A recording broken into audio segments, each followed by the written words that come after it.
What's up, people? This is Franchise Play, aka Brian Mazik, coming to you with a video review for Grid 2 by Codemasters. Now, this is the first Grid game in 5 years. The first one came out in 2008.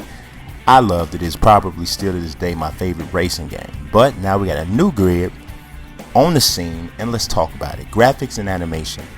Now, at this stage, you know, with us being so close to the next generation with the Xbox One and PS4, the current machines, the graphics are they're really amazing, but very few games really stun you at this point.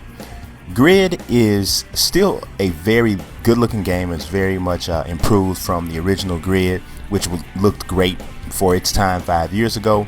But I would still say it's about on par with what you would expect to see in a racing game nowadays. Backgrounds look amazing.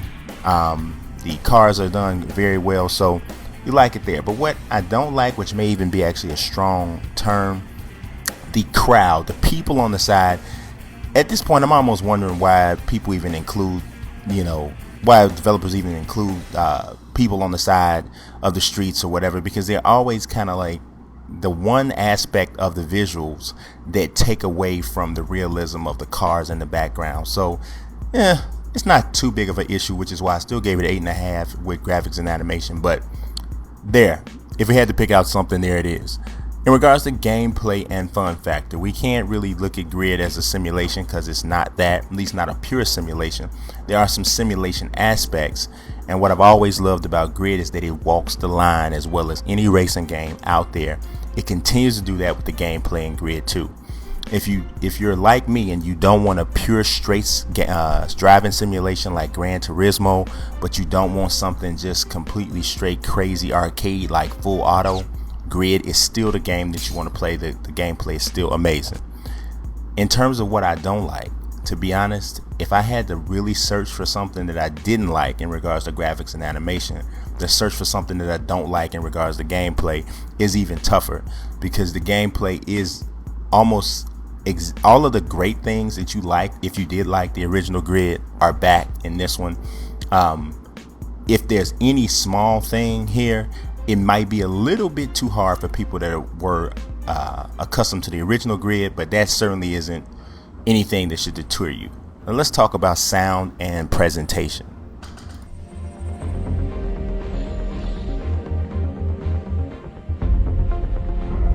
I've been keeping my eye on the racing scene for a while now, and your performance in Chicago is the reason why you had a drive around the Indianapolis Speedway. Now I have something to offer.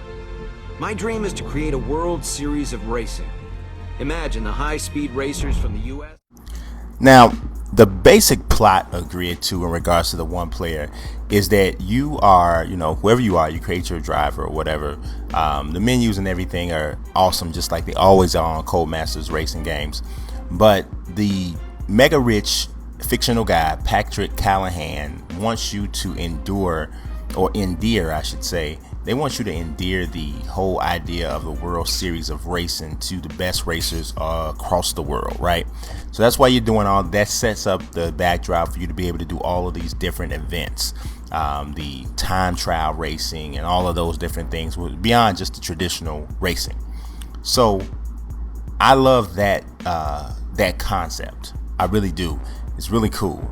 The sound in regards to the driving is excellent. Now, what I don't really like is that there's not a lot done to develop this storyline outside of a few sound bites here and there from Patrick Callahan. When you're in the car, the feedback that you get from your engineer is very limited and very erratic. You almost can forget he's there, and then all of a sudden he kind of surprises you out of nowhere with a comment. So that's not exactly perfect there, which is why I only gave it a 7, but I do like the concept. Let's talk about the modes and options. Now, we talked a little bit about the World Series of Racing, right? Like I said, I do love that concept. There's tons of different types of modes that you can go through on Grid in terms of the straight races, the duels, the time trials, drifting competitions, face-offs, all of that. There's a lot you can do in regards to customizing your vehicles, and there's so many vehicles to choose from. Things you can do with different color schemes, logos, sponsorships. Once you go online, there's also still a ton of options you can do, as would be expected with most games. There's a graphic downgrade when you race online, so it's not quite as sharp, but still looks good. So there's a lot there.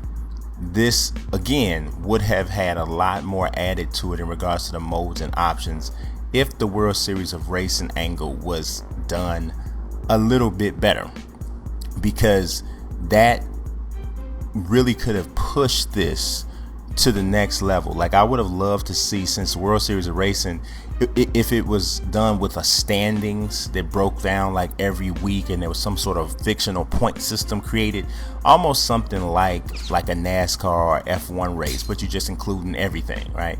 So that explains pretty much why I gave the modes and options only a 7.75, because it's kind of there, but not all the way there.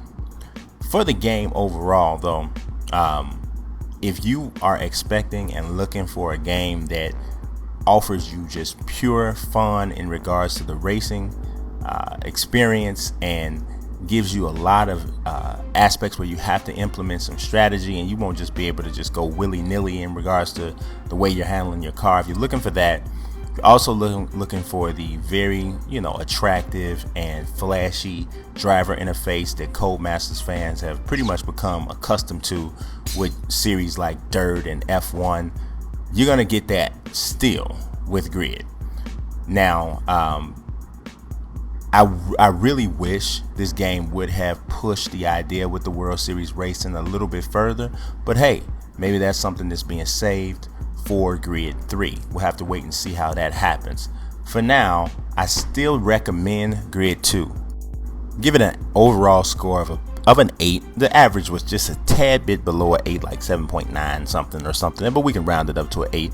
I recommend it for anyone who really enjoys racing games, even if you're a simulation straight person, or if you're a person that likes to play a little bit of an arcade feel. I think you still find something that you like in the game.